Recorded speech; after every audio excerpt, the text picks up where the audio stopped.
big elephant in the trade room in many ways is China, of course. China is not part of the TPP, the free trade agreement process that you talked about a minute ago. Yet it's the subject of a lot of conversations bilaterally between Washington and Beijing about dealing with obvious trade issues. Are you resolving some of those issues? Is there any prospect that China joins the TPP process eventually?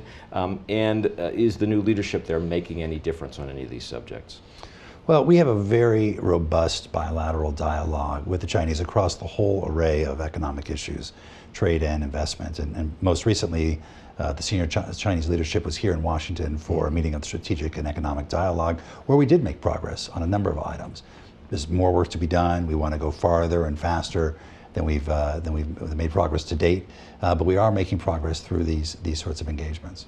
And the issue that probably bothers the U.S. business community most is intellectual property rights, protection of American intellectual property. Are the Chinese engaging on that?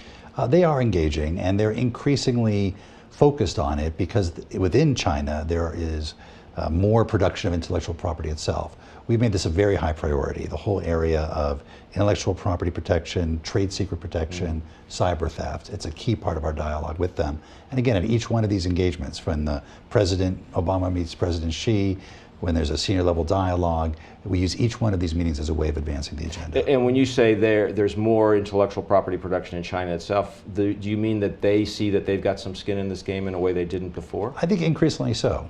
For example, a year or two ago, we reached agreement with them about how to introduce our films into their market.